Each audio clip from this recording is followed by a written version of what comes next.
Pues en el día de hoy vamos a tener una interesante entrevista con la doctora Zaida Parra. La doctora Zaida Parra es una geriatra que con ella vamos a tratar muchos temas importantes porque el cuidado y la atención de nuestros ancianos en nuestros hogares es un problema que nos preocupa y es muy interesante para nuestra población. Con ustedes vamos a tener la entrevista, les repito, de la doctora Zaida Parra, geriatra. Bienvenida al programa, doctora. Buenos días. Encantada de tenerle por aquí. Y como preguntaba Alfredo antes de la pausa, y yo también, la diferencia entre un geriatra y un gerontólogo. Sí, es interesante porque la gente confunde los términos, pero voy a empezar diciendo que la gerontología es la especialidad que estudia de manera global todo lo que es el proceso de envejecimiento en todos sus aspectos, en el aspecto médico, en el aspecto psicosocial, en el aspecto emocional y en el contexto familiar. O sea que es una especialidad integral. Integral, exacto. Y la geriatría es una rama de la gerontología. Es la especialidad que se encarga de lo que es la atención de los procesos médicos, básicamente, físicos. Doctora, ¿a partir de qué año esos jovencitos que nos escuchan en su casa deben acudir a un geriatra? Mira, según la Organización Mundial de la Salud, la persona mayor es a partir de los 65 años. Pero esos conceptos han cambiado mucho en la medida que la población mundial ha ido envejeciendo. ¿Y entonces? Sí. Bueno, pues entonces realmente ese es lo que le decimos adulto o envejeciente. Pero hoy adultos en día, mayores. Adultos mayores, pero hoy en día la especialidad tiene una tendencia, un enfoque también preventivo. Y yo, por ejemplo, tengo en mi oficina pacientes de 50 años, 50 y tantos años, que aunque son personas en edad adulta, madura, van tratando de hacer todo lo que es prevención, preparándose para llegar a lo que es la tercera edad. Doctor, usted que tiene más de 2 décadas ya operando, ¿usted no cree que todavía hay un estigma social del adulto pasado meridiano acudir a un geriatra para que no le digan viejo? Oh, pero claro, mi hijo.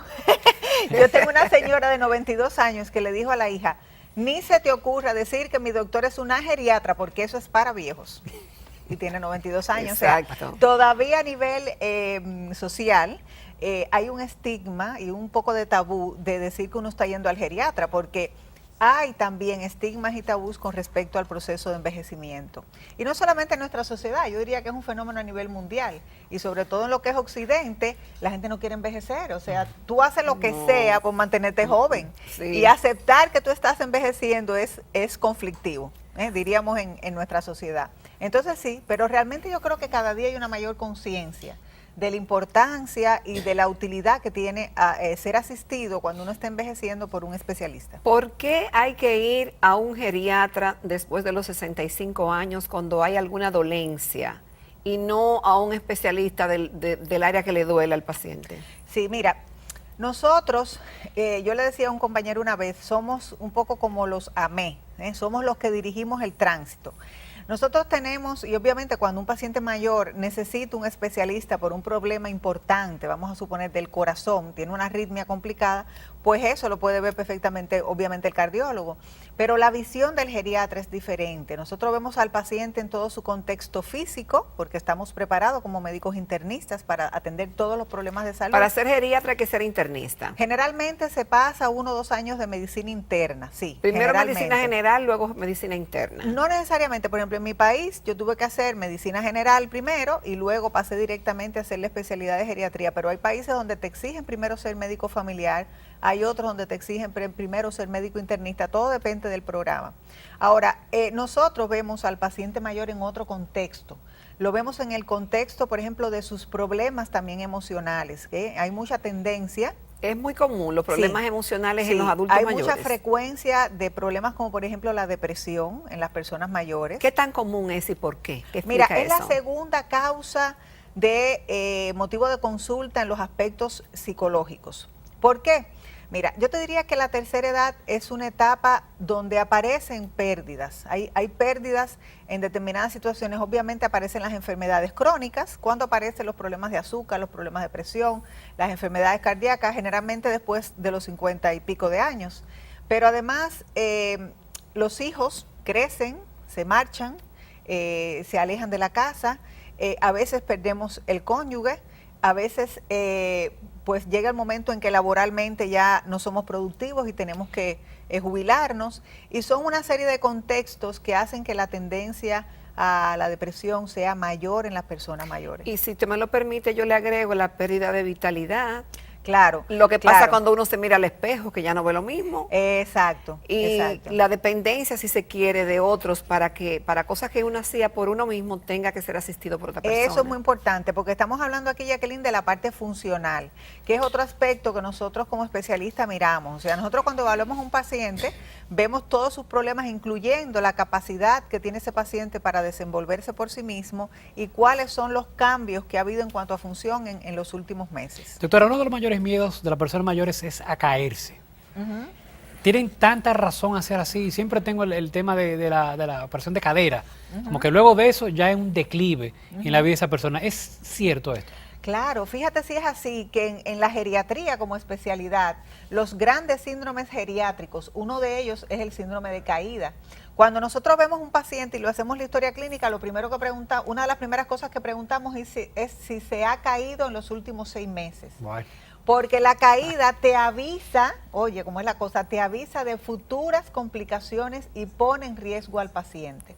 Inclusive una caída accidental, porque una persona se puede caer porque se tropezó, por ejemplo, con una alfombra en la casa.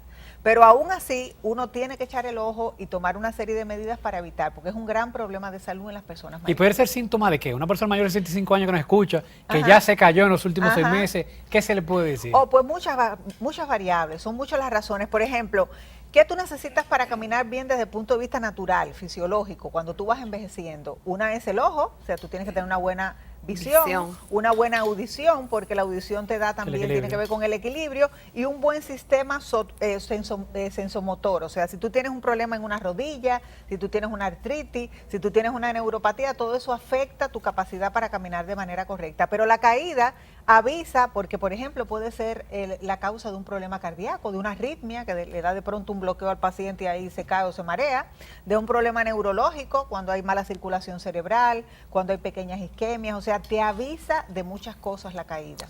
Doctora, la vida moderna requiere que las personas estén ocupadas. ¿Qué pasa cuando hay algunas complicaciones que requieren una atención constante de ese adulto mayor? ¿Cuál es la recomendación de la geriatra y la gerontóloga en ese sentido? Sí, mira, es difícil en nuestro país porque las opciones, vamos a decir, de cuidado y entretenimiento de las personas mayores realmente son muy limitadas en nuestro país.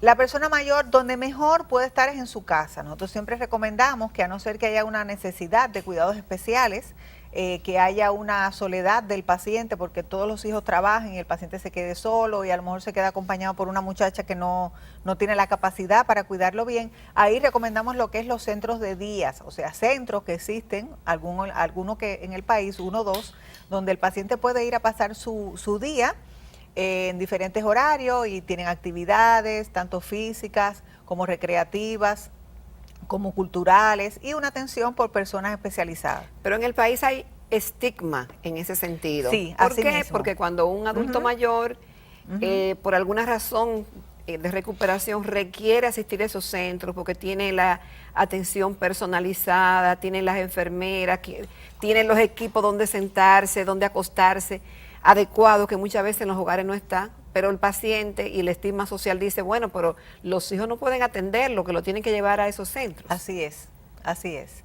Es un tema. Lo mismo pasa, por ejemplo, con los cuidados o las estadías en los centros geriátricos. Los centros geriátricos están, por ejemplo, establecidos con un concepto también transitorio. O sea, si usted va a viajar y usted tiene una situación que usted va a estar lejos del país y usted necesita que su papá, que a lo mejor está en cama o tiene Alzheimer, se lo cuiden bien, usted puede poner a su papá por unos días en un centro geriátrico de cuidado.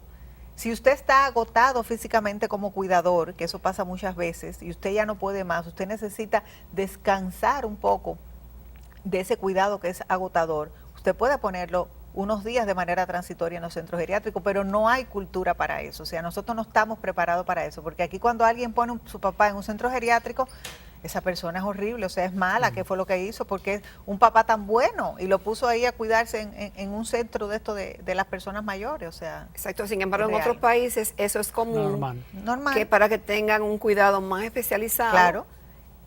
van a esos centros que no son asilos, los conocidos no. asilos, sino son centros de cuidado. Exacto, centros de cuidado. Y esos centros de cuidado a veces tienen entretenimiento, tienen peluquería, tienen masaje, tienen de todo. Aquí hay esos centros. Pero tienen de todo y socializan además, porque usted está aburrido en su casa viendo la cara el día entero a una señora que a lo mejor no tiene ningún interés en común con usted. ¿Mm? Entonces, ¿qué es lo que hay que hacer? Pues buscar esa opción. Y luego, pues hay opciones, vamos a decir, tal vez que también cumplen un espacio, como son clases de pintura para personas mayores, como son clases de yoga, o sea, diferentes opciones que uno puede ir buscando y que uno recomienda para que la persona mayor salga. No hay nada peor que la soledad. Sí, doctor, usted mencionaba Sí. que la gente se resiste soledad. a envejecer. Sí. ¿Qué mensaje usted le manda a las féminas, básicamente, que continúan un proceso de operación tras operación tras operación porque no quieren envejecer? Quieren lucir de 15 cuando ya tienen 65. Bueno, mijo. Y a veces afecta a su salud pensando que... Y se ven No, ridículas ya. Mira, ¿verdad? no es que estoy en contra para nada de eso, porque a mí también me gusta lucir bien y pues yo pienso que voy a ser en el futuro una viejita presumida también y me va a gustar estar bonita. Siempre se lo digo a mis hijos, cuando yo sea ya una ancianita y ustedes estén a cargo de mí, ni se les ocurra llevarme a la iglesia sin maquillarme y sin ponerme bien, ¿ok? Eso es importante. Pero yo pienso que todo en la vida es una etapa. Cada etapa tiene sus glorias y tiene sus etapas, tiene sus cosas difíciles. Y uno tiene que aprender a disfrutar las cosas buenas de esta etapa. ¿Y cuáles son las experiencia. cosas buenas de la etapa de la Mira, tercera yo edad? creo, porque he tenido la oportunidad en estos 20 años de trabajo de compartir con muchas personas mayores y cada paciente es un mundo. Y hay personas mayores que están felices de estar mayores. Sí, yo diría que sí. Yo por comentarte, lo que pasa es que tiene que ver un poco el contexto cultural, lo que decíamos ahorita. Por ejemplo, yo tengo una señora, te voy a poner dos ejemplos, francesa, que tiene 97 años y ella disfruta con sus 97 años. Eso sí, ella se toma su cavita todos los días. Ella tiene una hermana que vive aquí, se van una vez a la semana a un restaurante y se comen su copita. Ella todavía pinta y toma sus clases de pintura. Depende mucho cómo uno vivió, cómo uno envejece. La terapia ocupacional, es decir, tener que hacer, tejer, bordar, pintar, juego, yo no sé, de eso de mesa. ¿De mesa? Eso le da lecturas, las que le gustan la lectura, oraciones, las que le gustan orar. Eso le da calidad, contenido a la vida de un envejeciente. Claro, óyeme, son cambios que a veces parecen cosas sencillas, pero son tan importantes, Jacqueline, porque tú decías, nosotros vivimos un ritmo de vida que es una locura, o sea, uno vive con tantas cosas que a veces lo menos que tiene tiempo uno de atender a su gente mayor.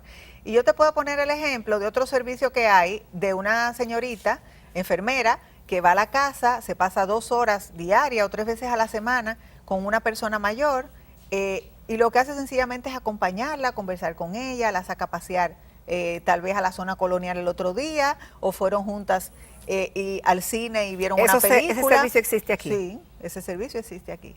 Y la señora está feliz, o sea, una señora que tenía una depresión, que siempre que yo llegaba la veía así, con los ojitos brillantes y esperando a que venga la chica para salir a pasear. O sea, muchas veces lo que la gente necesita es compañía y tiempo. Okay. La gente mayor. El tema de la memoria, el cuco más grande que tienen los envejecientes, el tema del Alzheimer. Cuando se le olvida algo, le dan una trascendencia que lo lleva al pánico. Dice, bueno, ya yo estoy comenzando a tener los síntomas del Alzheimer. ¿Qué tan frecuente es la pérdida de la memoria? Si el Alzheimer realmente significa memoria, recuerdos, o que se le olviden algunas cosas a las personas, en este caso los adultos mayores, es algo normal. Sí, mira, ¿cuándo es normal y cuándo no es? Y cuándo no, exacto. El proceso de envejecimiento lleva una serie de cambios en todo lo que son los procesos cognitivos, sobre todo también la memoria. Hay una tendencia a tener más dificultad para grabar nuevos conocimientos, eso es normal. Hay una tendencia a que el recuerdo sea un poquito más lento.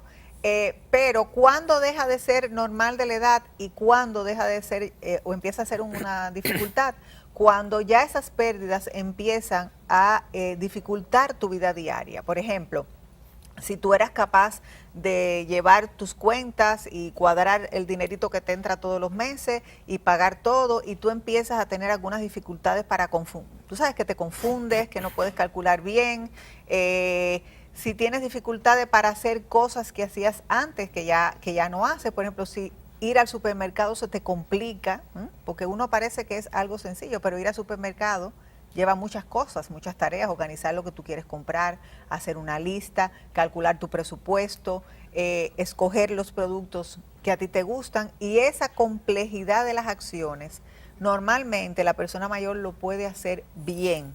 Cuando ya empieza a ser difícil, entonces ya el problema de memoria hay que estudiar. Pero sí es muy frecuente y hay mucho cuco con eso, como tú dices, porque la gente le tiene terror al Alzheimer, o sea, sabemos que es una enfermedad que no es nada fácil. Lo importante es que cuando uno tenga la duda y tenga cierto temor de que su memoria no está bien, chequearse temprano, o sea, lo más temprano posible. Doctora, antes de irnos brevemente, la demencia senil, cuando un adulto mayor actúa de manera irregular, digamos, ya él tiene demencia senil, pero ¿qué es realmente? Para no poder identificarlo. Claro, la demencia senil no es más que el mismo Alzheimer, lo que se le decía demencia senil ha tenido muchos términos. Bueno, cuando la persona comienza a tener dificultades, en primer lugar con la memoria, el síntoma diríamos más frecuente, cuando empiezan a aparecer algunas alteraciones del lenguaje, como lo más precoz, por ejemplo, es la dificultad para nombrar los objetos. Esto, por ejemplo, es un teléfono, y no recuerdo la palabra teléfono, préstame eso que sirve para llamar. A veces los abuelos, para decir tu nombre, te dicen el de todos los nietos, Sí, y luego caen en el tuyo. Y luego caen en el tuyo, eso es bastante Ya, común, pero no. Eso no es señal de... No, no, porque si no mi madrina tiene Alzheimer desde que yo tengo uso de razón, así que no realmente, pero sí, son los temas fundamentales: memoria, fluidez del pensamiento, cambios conductuales, o sea, cuando la persona comienza a tener cambios en su carácter, en su temperamento, se ponen agresivos, irritables, incómodos, o pueden tener trastornos para dormir, o sea, es un conjunto de síntomas importantes. La falta de sueño es un síntoma importante y con eso concluyo. Sí, la falta de sueño es un síntoma importante porque te puede obedecer a un trastorno de ansiedad, te puede hablar de un trastorno de depresión establecido en las personas mayores y también algunas alteraciones inclusive médicas, o sea, por ejemplo, los trastornos hormonales de la tiroides, etcétera, te pueden dar trastornos del sueño, si es un problema en sí. Bueno, muchísimas gracias. Hemos aprendido muchísimo con la doctora Saida Parra, quien es gerontóloga y geriatra. Sus teléfonos están en las guías y ella consulta en la clínica Abel González. En la Abel González de la Lima. Así que ustedes pueden preguntar por ella, que seguro van a encontrar sus teléfonos y sus servicios que son de muchísima calidad. Muchísimas gracias, doctora, por su participación. Gracias, bueno, señores, vamos a la rectita final que tenemos otra entrevista.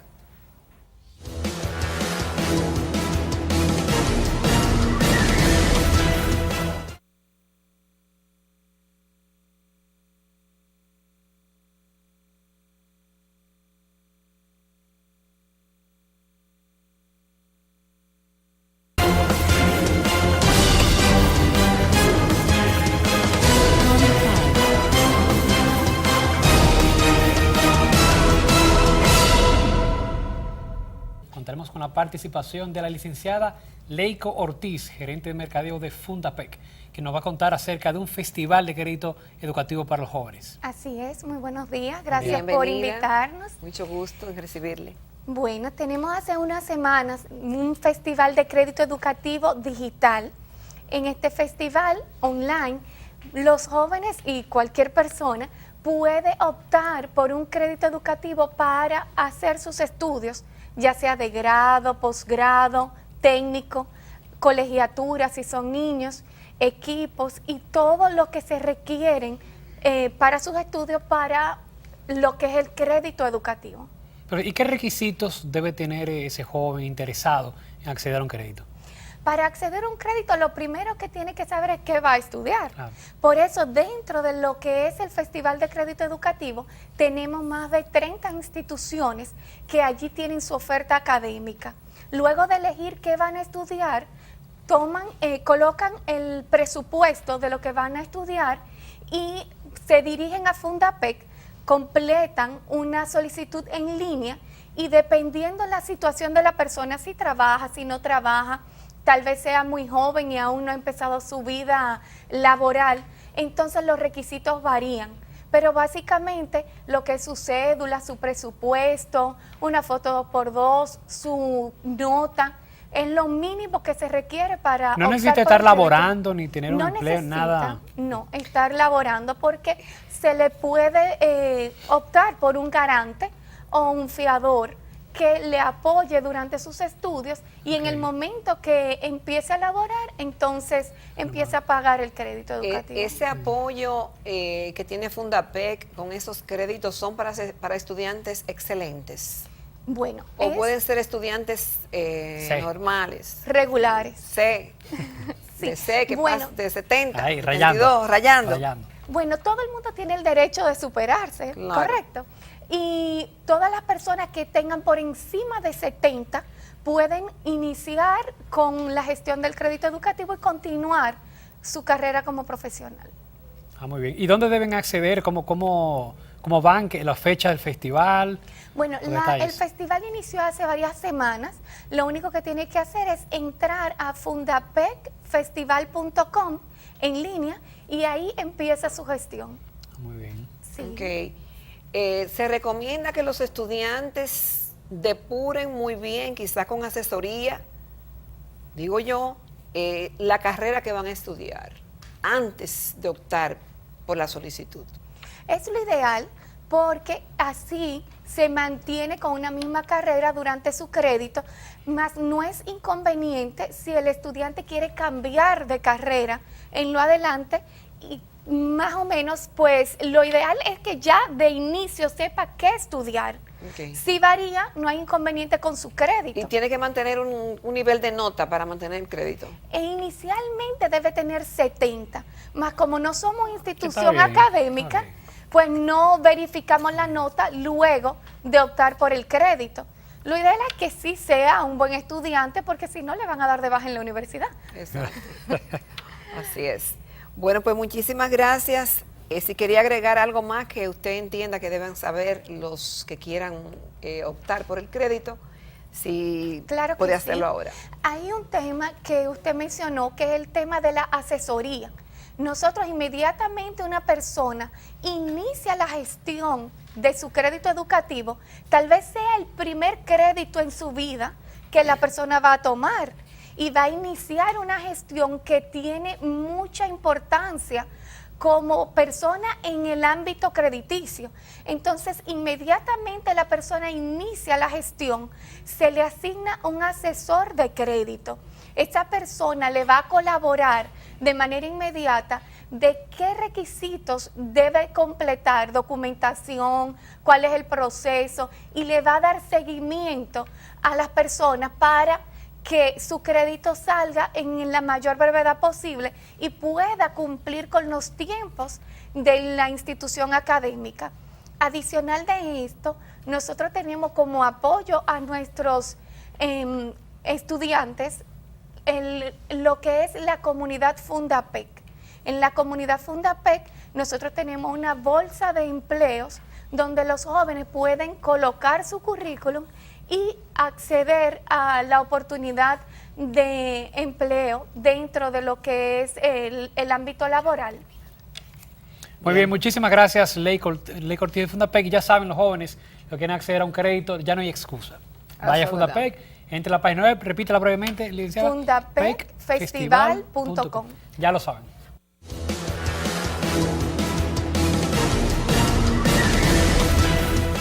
Seguimos esta interesante entrevista con la doctora Emma Polanco. Doctora, ya vienen las elecciones próximamente en junio. ¿Qué ofrece Emma Polanco que no ofrece el resto de los 12 aspirantes a la rectoría de la UAS?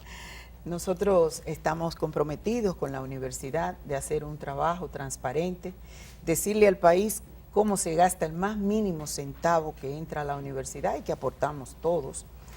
Además, modernizar nuestro proceso de enseñanza-aprendizaje con nuevas tecnologías, recursos tecnológicos que obviamente es de la inversión que hay que hacer en nuestra universidad.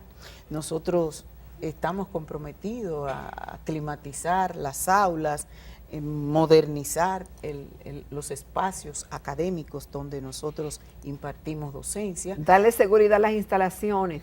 Darle seguridad a las instalaciones, que eso es prioritario. Claro. Ahora hemos visto algunos pequeños problemas que han sucedido en la universidad y nosotros también tenemos ese compromiso porque ahora con cámara, tener también vigilantes que estén identificados, que tú sepas quién es el vigilante y trabajar en función de organizar también nuestro entorno interno dentro de lo que es la universidad, pero sobre todo nos preocuparemos por la preparación y actualización de todos nuestros profesores y profesoras, de forma tal que formemos los profesionales que puedan insertarse rápidamente en el mercado. Revisaremos los planes de estudios que tenemos y además la implementación de nuevas carreras que son necesarias para responder Doctor, a las hay un plan necesidades estratégico en la nuestro- UAS, porque a Sí. nivel de presupuesto es mucho más que Sí, hay varios ministerios. hay un plan estratégico. Lo que sucede con el plan estratégico, que tú, por ejemplo, las autoridades ahora prepararon un presupuesto de 11.000 millones con un plan estratégico para las 19 estructuras que nosotros tenemos, recintos, y solamente recibió 250 millones más de lo que tenía. Es decir, que nosotros ahora mismo tenemos un presupuesto de 7.791 millones de pesos, que prácticamente se quedó estático, el mismo presupuesto que teníamos el año pasado. Pero además nosotros tenemos el gran compromiso de cambiar la imagen de la universidad y que en el mercado la universidad pueda tener un mejor posicionamiento como la universidad primada de América, como la universidad que todos y todas entendemos que debemos tener. En la parte de lo que es la investigación, la universidad gana la mayoría de los concursos que se presentan porque nuestro personal es altamente calificado. Nosotros entendemos que solo se necesita un poquito de motivación más para que nuestra universidad pueda ganar más de esos concursos y de esas investigaciones y tener sus propias investigaciones también, porque estas investigaciones en su mayoría son compartidas con el MESI, con los recursos, porque nosotros no tenemos tantos recursos porque las investigaciones también salen costosas. Entonces una pregunta, lo que vemos de fuera, que no hicimos vida en la UAS ni estudiamos en la UAS, nos llama mucho la atención como hay estudiantes que tienen 10, 15, 20 años y resulta que son los líderes, porque parece que su trabajo no es estudiar, sino quedarse ahí eternamente siendo estudiante de la UAS a costilla de nosotros, que somos los que pagamos finalmente y sostienen la UAS. Puede darse algunos casos que son, no es la mayoría, los jóvenes ya están programando su entrada y su salida de la universidad. Se puede dar el caso. También hay otro problema que nosotros tenemos para la salida de los estudiantes, y es que a veces por falta de recursos nos faltan más profesores y nos falta también habilitar más secciones. No es lo mismo trabajar para 3.000 estudiantes que para trabajar para 200.000 estudiantes en un semestre y 19 recintos y 9 facultades, como les decía al principio que tenemos, y 102 carreras. Es decir, que también nosotros tenemos el gran compromiso de desarrollar las carreras nuevas y las carreras que tenemos, modernizarlas, porque son carreras únicas, que solo la tiene la UAS, como es sociología, estadística, las ciencias puras, las humanidades. Son carreras que solo la universidad la tiene. Solo nosotros tenemos una facultad de artes, y ustedes saben que hoy en día ya esto ha ido tomando pues un camino muy, muy importante, pero no damos a conocer todo cosas lo que buenas nosotros no lo dicen. tenemos Así allá es. en nuestra universidad. Doctora. Y es nuestro deber darle a conocer a la República Dominicana, lo que no lo conocen, que es la UAS por dentro. Bueno, no da tiempo para la pregunta, pero sí yo quiero decir antes de finalizar que en 479 años que tiene la Universidad Autónoma de Santo Domingo de fundación, no ha tenido hasta este momento una mujer al frente de la rectoría. La doctora Emma Polanco es una mujer capaz. Le vamos a dar mucho seguimiento para a ver si se da, yo no diría que el milagro, sino que se haga realidad de que una mujer llegue a la rectoría de la UAS. Sobre todo tomando en cuenta que en la pasada contienda interna de la universidad usted sacó el 49 Sí, punto algo. punto algo seis. por Casi, ciento. Por poco gana. Así es, así Bueno, es. doctora, muchísimas gracias por su participación y esperamos tenerla muchas veces aquí en el programa, antes Claro, de claro. junio y después de junio también. Así es, muchas Señores, gracias. en breve continuamos con otra entrevista de mucho interés.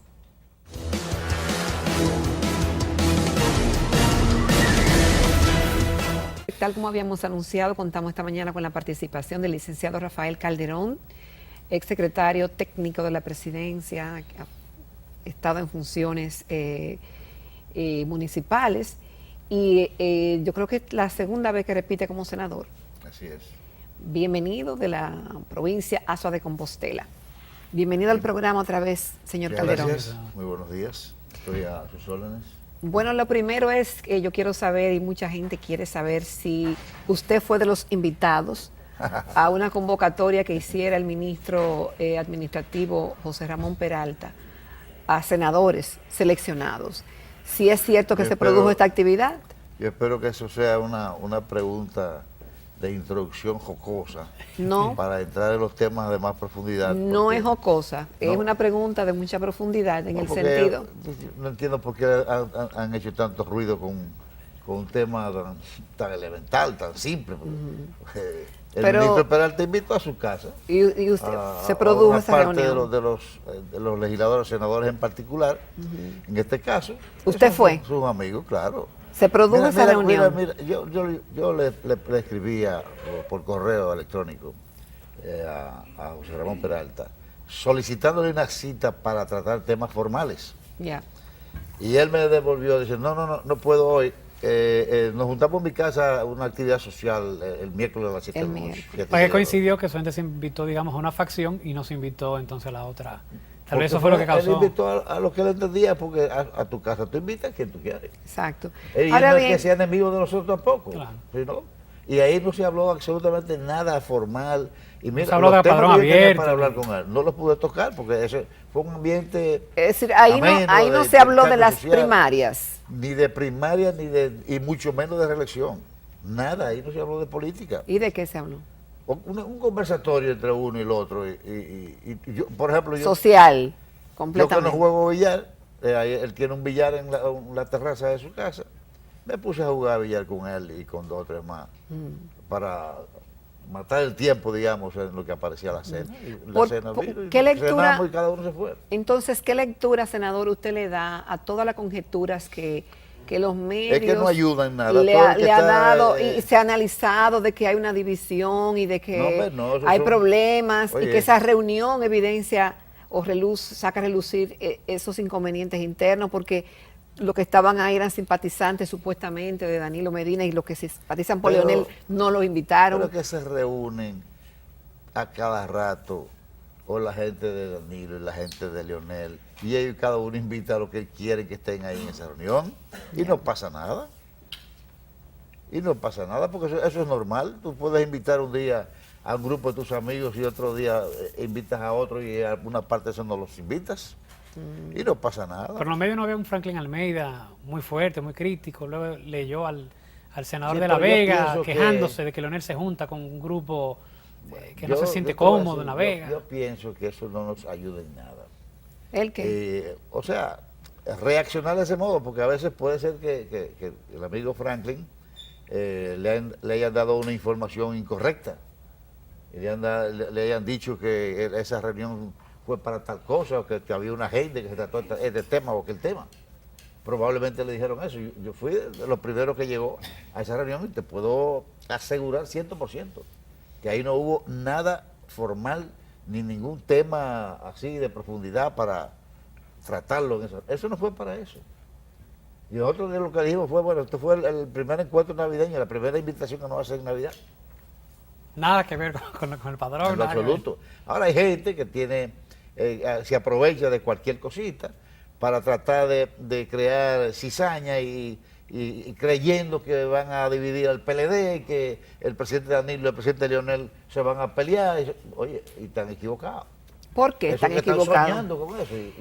¿Por y qué que están sigan soñando de ese equivocados? lado, pero- Senador, ¿por qué están equivocados si ya este tema es producto no solamente sacando conclusiones de las declaraciones de importantes dirigentes del PLD, Oye, sino que manita, expertos dicen, bueno, oye, lo que te voy al a día de decir. hoy hay Yo titulares siempre- de Bauta diciendo, mira, la mejor opción es Leonel. Pero está bien. Entonces, pero estamos Leonel es en un los activo mil- importante del partido. Estamos en el 17 todavía. Bien, está bien. Oye, yo soy de los que cree también que es muy temprano para iniciar una campaña, pero Ya. pero si hay pronunciamiento de ese tipo, ¿qué maldad tiene que el amigo ¿cómo se llama? Bautista Rojas Rojas diga que Leonel es el próximo candidato? ¿Qué maldad tiene eso? Pero el presidente Leonel es un activo importante del partido.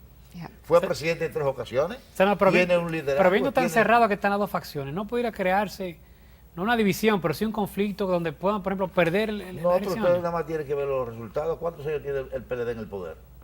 Pero siempre Y con el la PLD unidad es de un cuerpo, par- con la el unidad PLD siempre El manteniendo... PLD es un partido que tiene vocación de poder y trabaja para eso. ¿Y lo ve usted para el 20 Ahora, también, el presidente senador? Danilo está haciendo un trabajo, una presidencia, a mi juicio, extraordinaria, con un altísimo, es más, lo que Danilo está haciendo en este país nadie lo había hecho. Licenciado, indudablemente que el presidente Danilo Medina está haciendo una gestión interesante y es un presidente efectivo. Mucha gente le reconoce eso, pero también mucha gente le reconoce que hay muchos problemas en el gobierno, como el tema de la corrupción, el tema de la inmigración y el tema de la violencia, en la cual se necesitan realmente una voluntad política para que esos temas sean resueltos, y eso no se ha visto hasta ahora. La verdad es que seríamos injustos si se dice que el presidente Danilo o el gobierno de Danilo no ha hecho esfuerzos extraordinarios, notables, para controlar, reducir y disminuir los niveles de corrupción que se dan en sociedades como la nuestra. Lo que pasa es que si tú agarras un hecho aislado y lo destacas y lo redimensionas y te olvidas de todas las medidas que se han tomado, de todas las leyes que se han creado, todos los mecanismos que se están utilizando para el control de la corrupción, ponte a calcular cuánto se ha ahorrado al país en los últimos años por esos controles de dinero que no se lo ha podido llevar nadie. Solamente tienes que ver que en la cuenta única del Tesoro, que fue creada en este gobierno, ahí tú tienes más de 90.000 o 100.000 millones de pesos que antes se manejaban discrecionalmente en distintas instituciones. O tú tienes que ver cómo el presupuesto nacional se democratiza y en lugar de invertir solamente aquí en Santiago, ahora se invierte en el rincón más lejano que tú te puedas imaginar del país. O también te puedes ver cómo los fondos del Banco Agrícola o de las pymes se reparten en el país entero a una tasa jamás vista en la historia de la nación, a 8% y hasta 5% de ocasiones, anual. Entonces, eso es lo que pasa. Por eso que la oposición, tú ves, le tiene terror a Danilo. La oposición le tiene miedo a Danilo por la fuerza que desarrolla y por la visión que tiene de Estado y por el trabajo que está haciendo. Ese es el problema. Bueno, con su permiso y el de los señores Bueno. televidentes, vamos a una pausa y en breve retornamos.